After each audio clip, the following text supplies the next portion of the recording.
بسم اللہ الرحمن الرحیم۔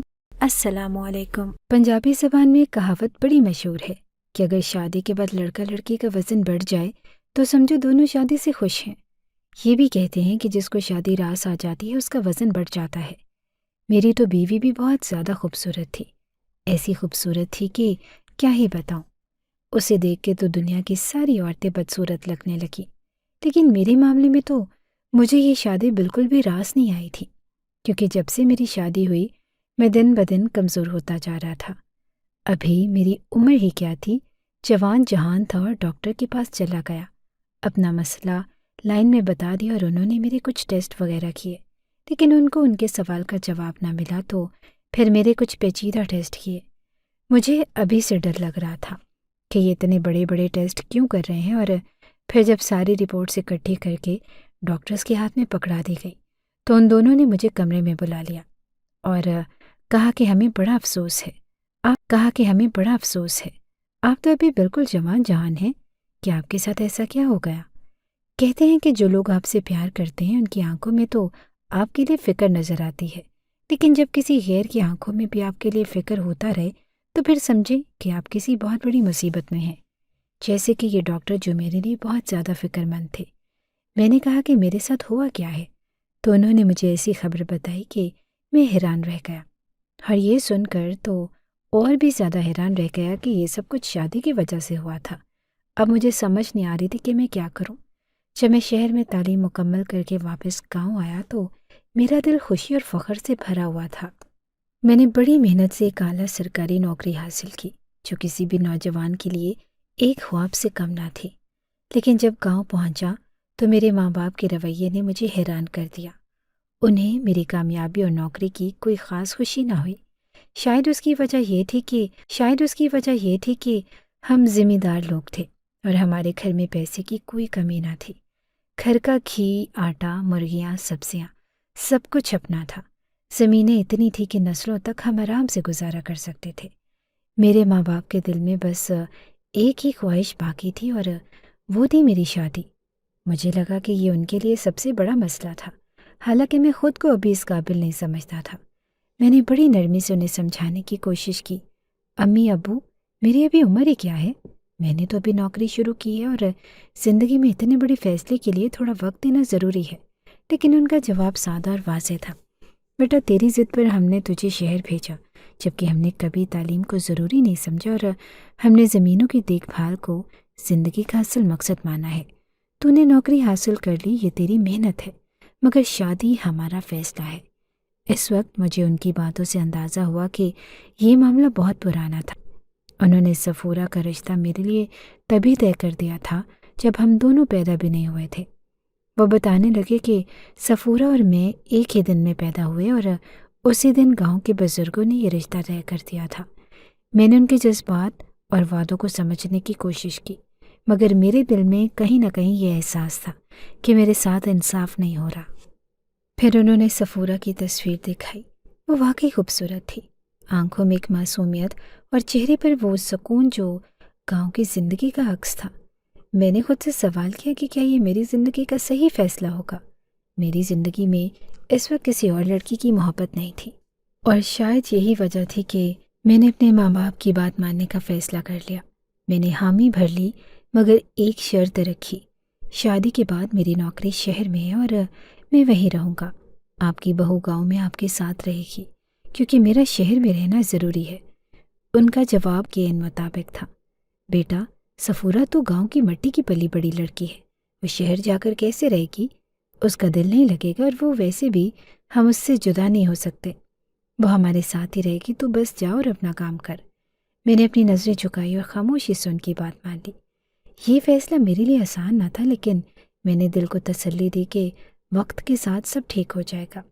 میری سوچ یہ تھی کہ میری ذمہ داری شادی تک محدود ہے، باقی وقت کا حل خود نکل آئے گا، لیکن یہ نہیں جانتا تھا کہ زندگی مجھے کہاں لے جائے گی۔ نکاح کے بعد جب میں اپنے کمرے میں داخل ہوا تو میرے قدم ایک لمحے کے لیے رک گئے۔ کمرہ رنگ برنگے غباروں، مصنوعی پھولوں اور عجیب سی چمکتی چیزوں سے بھرا تھا۔ کمرے کی در و دیوار پر رنگین دھاگے اور چمکدار کاغذ لٹکے تھے جو کسی میلے کا منظر پیش کر رہے تھے۔ میں حیران تھا کہ آخر اس سب کی کیا ضرورت تھی۔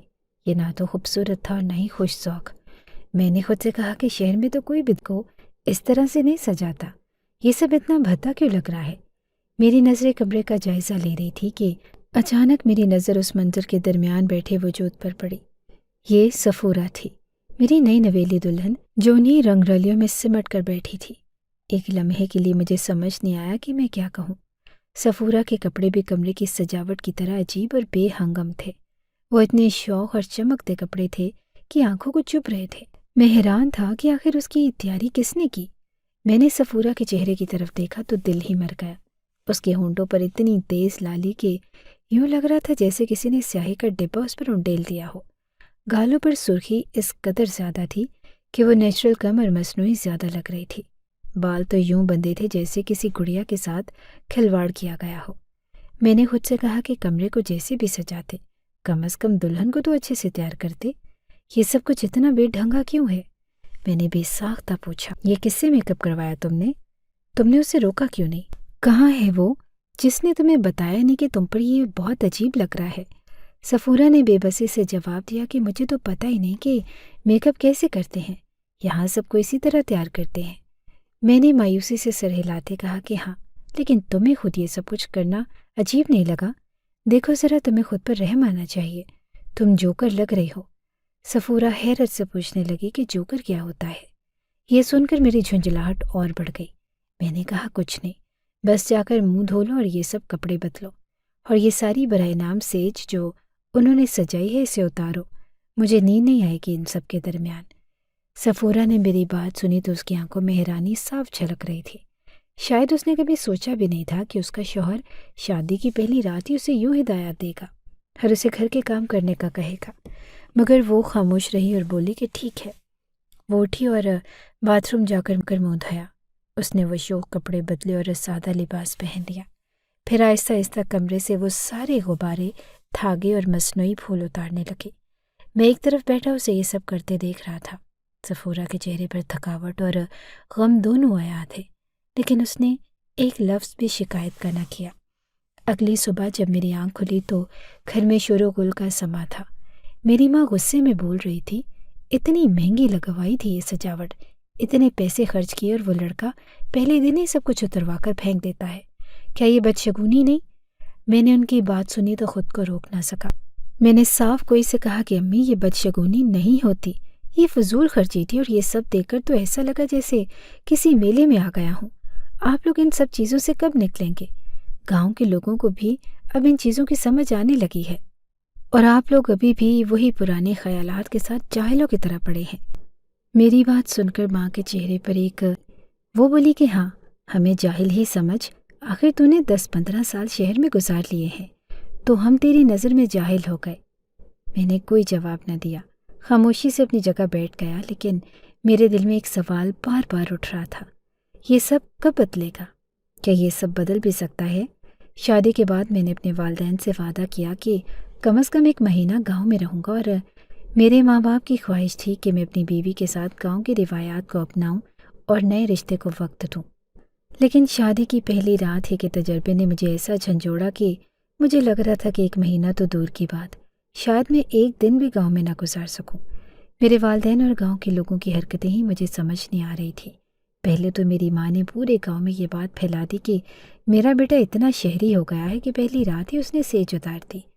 گاؤں کے لوگ بھی ایک دوسرے کو یہ قصے سنا رہے تھے جیسے یہ کوئی بہت بڑا مسئلہ ہو۔ میرے والد نے اس بات کو سنجیدگی سے لیا اور کہا کہ اس میں پریشان ہونے کی کیا بات ہے، دوبارہ سے سیج لگوا دیتے ہیں۔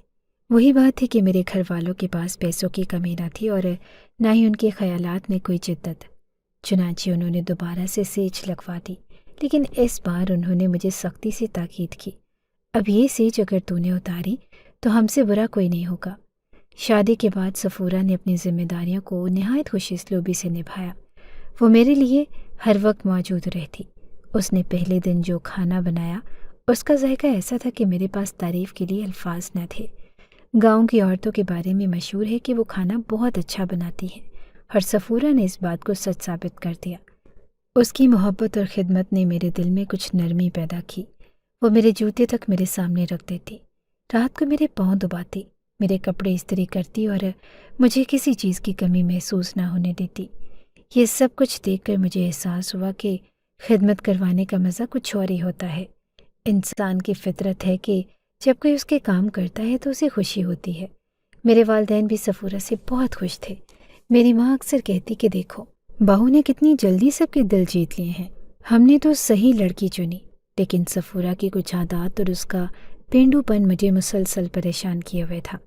میں نے سوچا کہ شاید صفورہ کی عادات اس کے لیے ہیں کہ وہ اپنی پوری زندگی گاؤں میں رہی ہے اور اسے جدید دنیا کا کچھ علم نہیں۔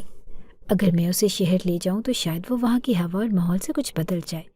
میں نے دل میں سوچا کہ اس مہینے 2 مہینے کے لیے شہر میں اسے اپنے ساتھ رکھوں گا اور اسے آرام سے سمجھاؤں گا کہ وہ میری بیوی ہے اور اسے میری بات ماننی ہے۔ یہ فیصلہ کرتے ہوئے میں نے اپنے والدین کو بتایا کہ میں صفورہ کو سیر کے بہانے لے کر جا رہا ہوں۔ وہ خوش ہو گئے۔ شاید انہوں نے سمجھا کہ میں صفورہ کو مکمل طور پر قبول کر رہا ہوں، لیکن میرے والدین کی روایتی باتوں نے ایک بار پھر میرے صبر کا امتحان لیا۔ جاتے وقت میری ماں نے مسکراتے ہوئے کہا، جب اسے واپس لائے گا تو خوشخبری بھی ساتھ آنی چاہیے۔ ہم تو تیرے بچوں کی شکل دیکھنے کے لیے تیار بیٹھے ہیں۔ یہ سن کر میرا دل کڑنے لگا۔ میں نے دل میں سوچا کہ یہ روایتی باتیں کب ختم ہوں گی، لیکن ان سے کچھ کہنے کی بجائے میں نے ہنستے ہوئے کہہ دیا کہ ہاں ایسا ہی ہوگا۔ میں صفورہ کو لے کر شہر آ گیا۔ یہاں میرے آفس کی طرف سے دیا گیا ایک چھوٹا سا گھر تھا جہاں ہم دونوں نے رہنا شروع کیا۔ میں نے سوچا کہ صفورہ کو شہر کی زندگی میں ایڈجسٹ ہونے میں وقت لگے گا، لیکن شاید وہ اسے پسند کرے گی۔ لیکن دوسرے ہی دن میرا یہ خیال غلط ثابت ہوا۔ صفورہ کو گاؤں کی یادیں ستانے لگی اور وہ اکثر رات کو روتی اور کہتی کہ مجھے واپس گاؤں جانا ہے، میں یہاں نہیں رہ سکتی، یہاں کچھ بھی اپنا نہیں لگتا۔ میں نے اسے بہت سمجھانے کی کوشش کی کہ یہ سب وقتی ہے اور جلد ہی وہ یہاں ایڈجسٹ ہو جائے گی، لیکن اس کی کیفیت دن بدن بگڑتی جا رہی تھی۔ وہ کبھی چپ چاپ بیٹھی رہتی، کبھی گاؤں کے قصے سناتی اور کبھی اپنے گھر والوں کو یاد کر کے رو دیتی۔ صفورہ کی اس حالت نے مجھے الجھن میں ڈال دیا۔ میں نے سوچا کہ اسے شہر لانے کا فیصلہ شاید غلط تھا۔ ایک طرف وہ گاؤں میں مجھے کھٹکتی تھی اور اب شہر میں اس کی یادیں مجھے سکون نہیں لینے دے رہی تھی۔ صفورہ کی ان عادات کے باوجود اس کی محبت اور خدمت میرے دل میں ایک جگہ بنا رہی تھی۔ اس کے ہاتھوں کے کھانے، اس کی میٹھی باتیں اور اس کی سادگی نے مجھے کبھی کبھار یہ سوچنے پر مجبور کیا کہ شاید وہ گاؤں کی روایات کے دائرے میں ہی خوش ہے، لیکن میں اپنی جگہ پکا تھا۔ میں اسے بدلنا چاہتا تھا اور چاہتا تھا کہ وہ میری طرح جدید دنیا کو سمجھے۔ یہ جدوجہد میری زندگی کا ایک نیا امتحان بن گئی۔ صفورہ کو شہر میں ایڈجسٹ کروانا اور اپنی روایات کو برقرار رکھتے ہوئے اسے نئی زندگی کے اصول سکھانا۔ میں صفورہ کو خوش رکھنے کی ہر ممکن کوشش کی، لیکن اس کا دل کسی بھی چیز میں نہیں لگتا تھا۔ میں اسے اچھی اچھی جگہوں پر لے گیا اور کبھی پارک میں لے گیا جہاں ہریالی تھی، خوبصورت پھول تھے اور لوگ اپنی فیملیز کے ساتھ ہنستے مسکراتے وقت گزار رہے تھے، لیکن صفورہ کے چہرے پر کوئی خوشی نہ آئی۔ وہ وہاں بیٹھ کر بس خاموشی سے گاؤں کی باتیں کرنے لگی۔ یہ پارک بھی کیا چیز ہے؟ ہمارے گاؤں میں تو بڑی بڑی زمینیں ہیں، درخت ہیں، وہاں ہم اپنی مرضی سے جا سکتے ہیں۔ میں نے کہا کہ یہاں لوگ ان جگہوں کو انجوائے کرتے ہیں، تم بھی کھلی ہوا میں سانس لو، کچھ وقت خوش رہو۔ لیکن وہ بس سر ہلا کر خاموش ہو گئی۔ اس کے بعد میں اسے سینما لے گیا، سوچا کہ شاید کوئی اچھی فلم دیکھ کر وہ تھوڑا خوش ہو جائے گی، لیکن وہاں بھی اس کا دل نہیں لگا اور فلم کے دوران وہ مسلسل سوال کرتی رہی، یہ لوگ کیوں اتنا جھوٹ بول رہے ہیں؟ یہ سب تو ایک ڈرامہ لگتا ہے، اصل زندگی میں تو ایسا کچھ بھی نہیں ہوتا۔ مجھے لگا شاید بازار لے جانے سے وہ خوش ہو جائے گی۔ میں نے اسے شہر کی بہترین بازاروں میں لے جانے کا فیصلہ کیا۔ جیسے ہی ہم بازار پہنچے، صفورہ کے چہرے پر تھوڑی سی خوشی نظر آئی۔ اس نے وہاں کی دکانوں کو دلچسپی سے دیکھا، خوبصورت ملبوسات، چمکدار زیورات اور دیگر چیزیں اسے پسند آئیں، لیکن جب اسے چیزوں کی قیمتیں معلوم ہوئیں تو وہ کچھ بھی خریدنے کو تیار نہ ہوئی۔ یہ تو بہت مہنگا ہے، ہمارے گاؤں میں تو یہی چیز آدھی قیمت پر مل جاتی ہے۔ میں نے کہا کہ صفورہ، شہر میں چیزیں مہنگی ہوتی ہیں لیکن یہ بہتر معیار کی ہوتی ہیں۔ گاؤں کے کپڑوں اور یہاں کے کپڑوں میں بہت فرق ہے۔ لیکن وہ بضد تھی، مجھے یہ سب نہیں چاہیے، میں تو گاؤں کے کپڑوں میں ہی خوش ہوں۔ صفورہ کے کپڑے بھی گاؤں کی طرح رنگ برنگے اور عجیب تھے۔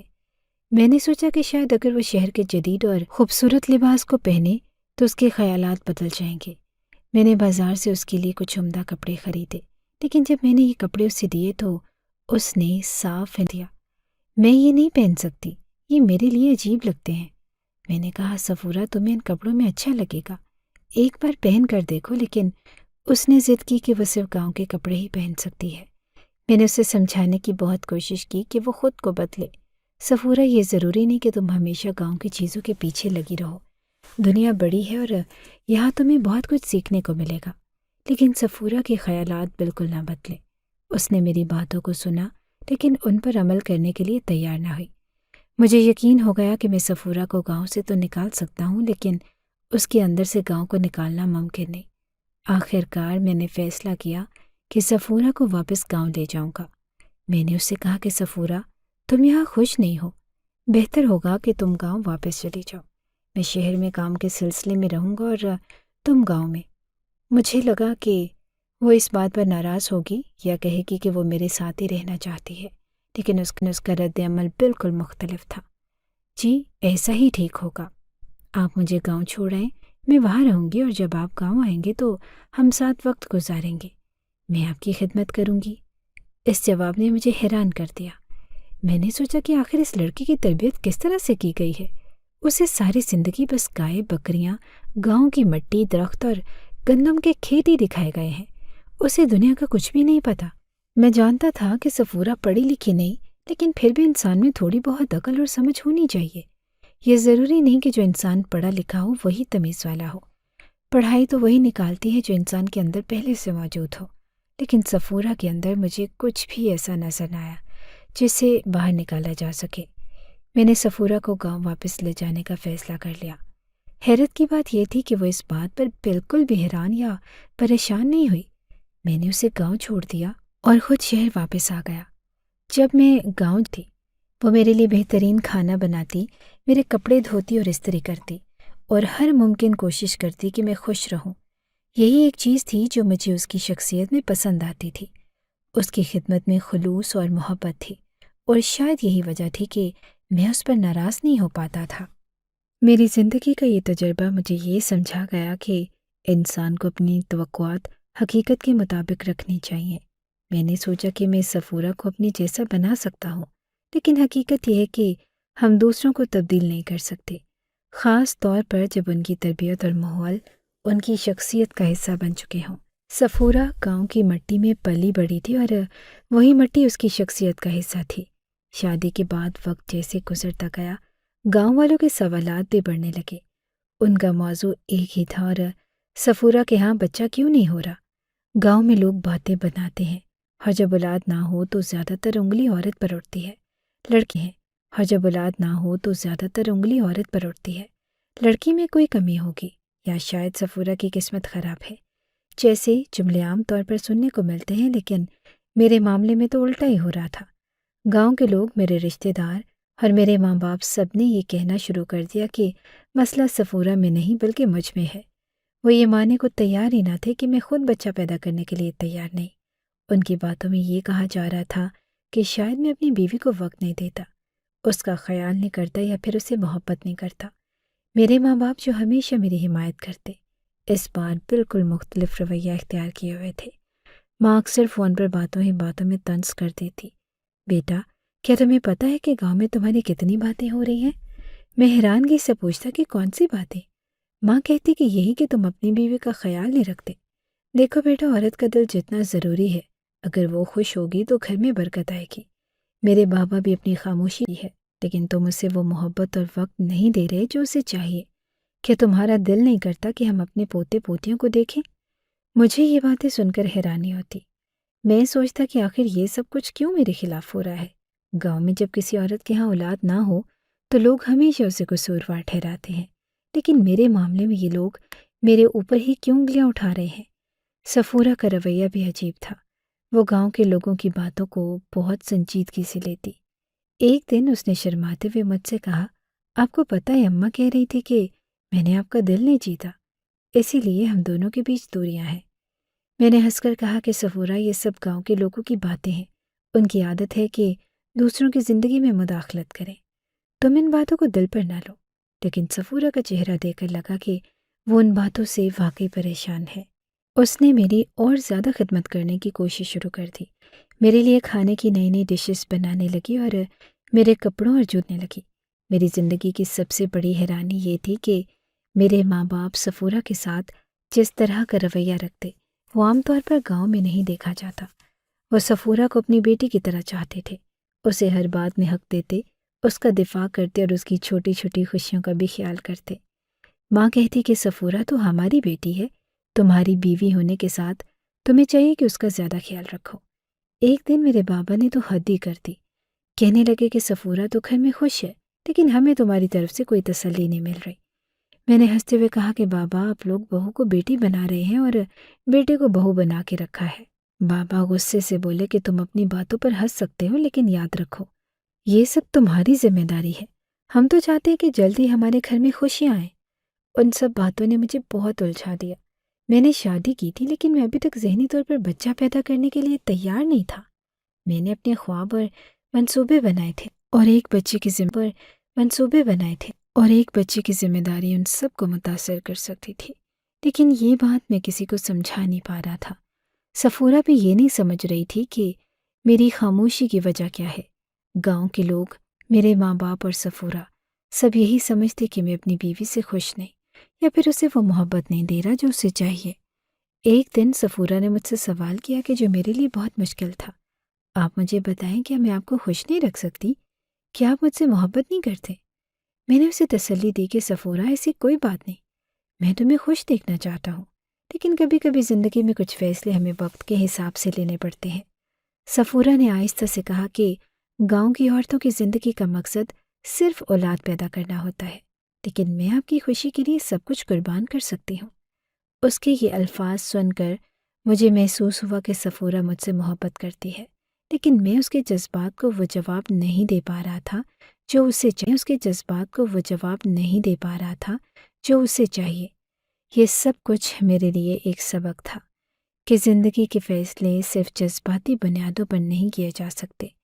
مجھے یہ بھی سمجھ آیا کہ گاؤں کی روایات اور شہر کی زندگی میں بہت فرق ہے۔ گاؤں کے لوگ ہر بات کو ایک دائرے میں دیکھتے ہیں، جبکہ شہر میں زندگی زیادہ پیچیدہ اور مختلف ہوتی ہے۔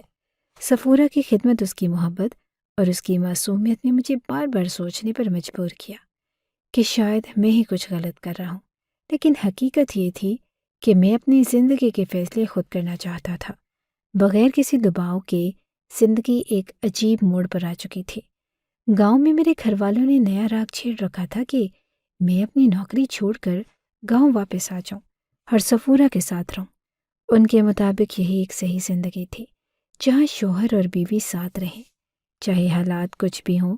لیکن میرے لیے یہ محدود زندگی اور صفورہ کی غیر لچکدار شخصیت کے ساتھ اپنی زندگی کے باقی دن نہیں گزار سکتا تھا۔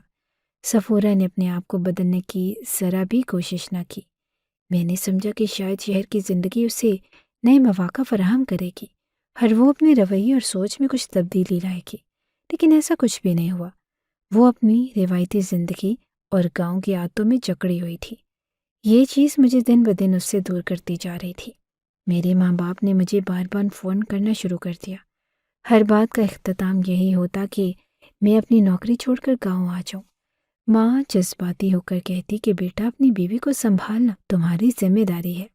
صفورہ تو ہماری بہت خدمت کر رہی ہے، لیکن تم نے اسے نظر انداز کر رکھا ہے۔ بابا بھی اپنی باتوں سے مجھے شرمندہ کرنے کی کوشش کرتے۔ بیٹا تم نے اتنی تعلیم حاصل کی، لیکن اس کا مطلب یہ تو نہیں کہ تم اپنی جڑوں کو بھول جاؤ۔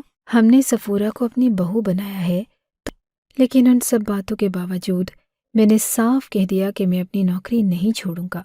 آپ لوگ جو کرنا ہے کر لیں، لیکن میں گاؤں واپس نہیں آ سکتا۔ ان تمام دباؤ اور الجھنوں کے درمیان میری زندگی میں ایک نیا موڑ آیا۔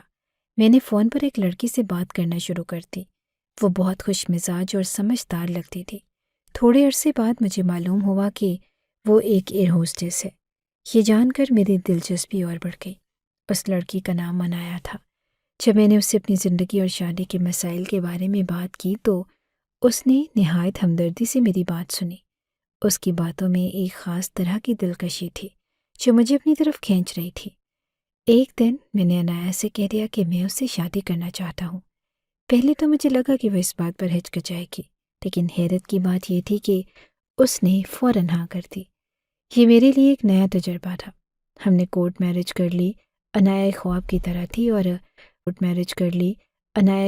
طرح تھی اور وہ نہ صرف خوبصورت تھی بلکہ اس کا انداز، بات کرنے کا طریقہ اور چلنے پھرنے کا اسٹائل بھی بے مثال تھا۔ وہ صفورہ سے بالکل مختلف تھی۔ صفورہ کی خوبصورتی گاؤں کی معصومیت میں چھپی ہوئی تھی، لیکن عنایا کی شخصیت میں ایک خاص قسم کی نفاست اور وقار تھا۔ عنایا کے ساتھ وقت گزارنا ایسا محسوس ہوتا جیسے میں کسی نئی دنیا میں آ گیا ہوں۔ وہ اپنی گفتگو میں اردو اور انگریزی کو اس طرح ملاتی کہ سننے والا اس کے سحر میں کھو جاتا۔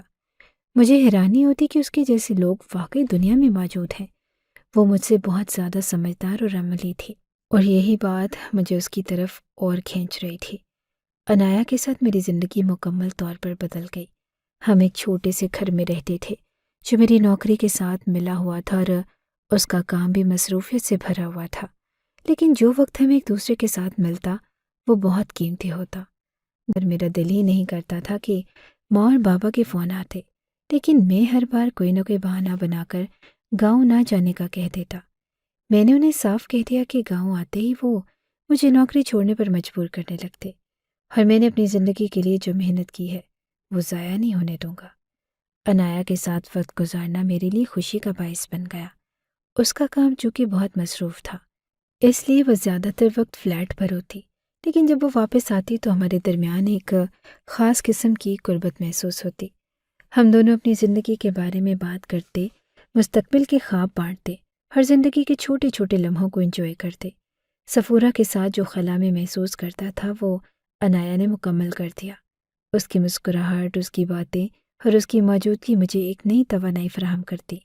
گاؤں میں میری غیر موجودگی پر لوگ باتیں بنانے لگے تھے، صفورہ سے سوال کیے جاتے اور وہ شاید خاموشی سے برداشت کر رہی تھی، لیکن اس کی کوئی پرواہ نہ تھی۔ میرے لیے میری زندگی اور خوشیاں زیادہ اہم تھی۔ ماں فون پر کہتی کہ بیٹا گاؤں کے لوگ کہہ رہے ہیں کہ تم نے صفورہ کو چھوڑ دیا ہے، ہم ان باتوں کا کیا جواب دیں؟ میں کہتا کہ ماں آپ ان باتوں پر دھیان نہ دیں، لوگ ہمیشہ باتیں بناتے ہیں۔ عنایا کے ساتھ میرا وقت جیسے رک جاتا تھا۔ میں صفورہ کی خدمت اور محبت کو بھول چکا تھا۔ میرے لیے اب صرف عنایا اہم تھی، اور گاؤں کی روایات میرے لیے ماضی کا حصہ بن چکی تھی۔ میں نے فیصلہ کیا کہ میں اپنی زندگی کو اپنے طریقے سے جینے دوں گا۔ عنایا کے ساتھ رہنا میری زندگی کا بہترین فیصلہ تھا۔ اب میں اپنی مستقبل کے بارے میں زیادہ پرامید تھا اور خوشی کے لمحات کو انجوائے کر رہا تھا۔ زندگی کے نئے باب میں قدم رکھنے کے بعد سے میں ایک عجیب کیفیت کا شکار تھا، خوشی اور سکون جو کہ عنایا کے ساتھ زندگی گزارنے کی توقع کی تھی، وہ کہیں معدوم ہو چکی تھی۔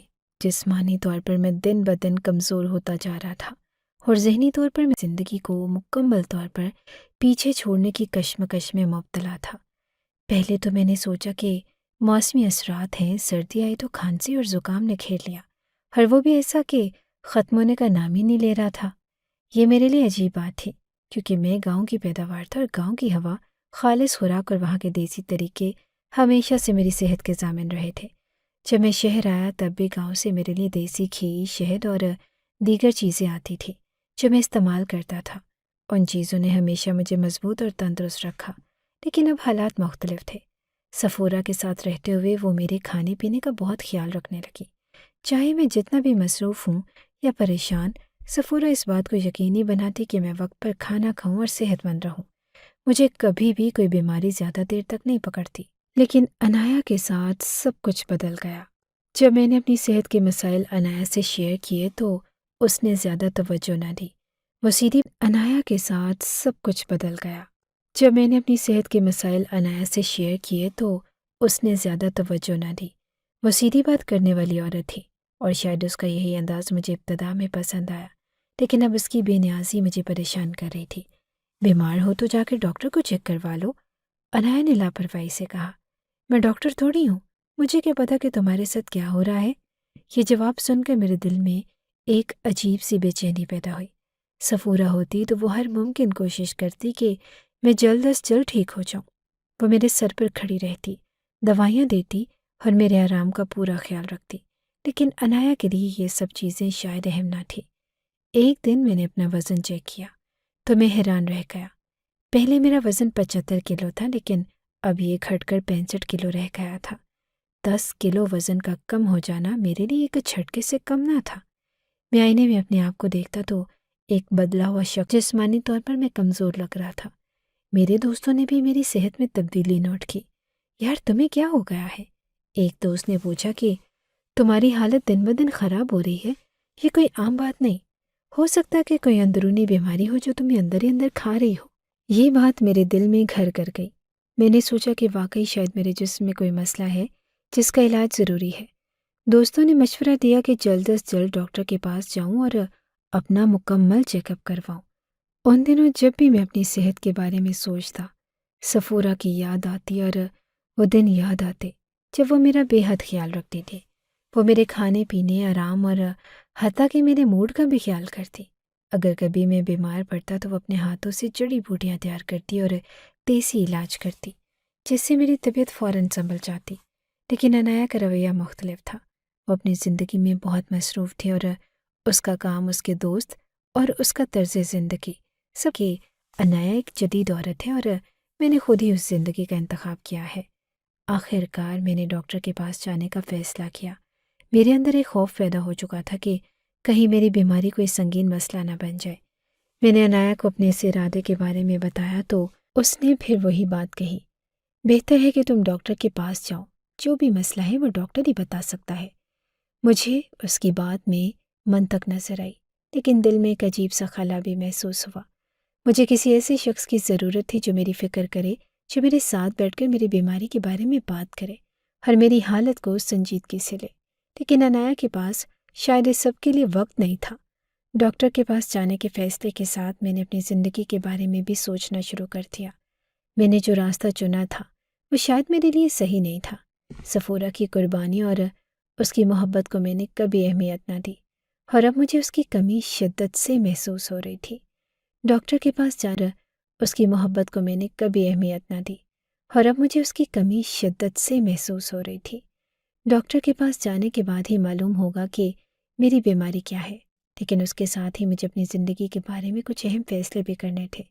کیا میں اپنی موجودہ زندگی کو قبول کر سکتا ہوں، یا پھر مجھے اپنی غلطیوں کو سدھارنے کا موقع دینا چاہیے؟ جب میں ڈاکٹر کے پاس گیا تو ابتدائی طور پر انہوں نے میرے معمول کے ٹیسٹ کیے، جو کہ عام طور پر ہر انسان کے لیے کیے جا سکتے ہیں۔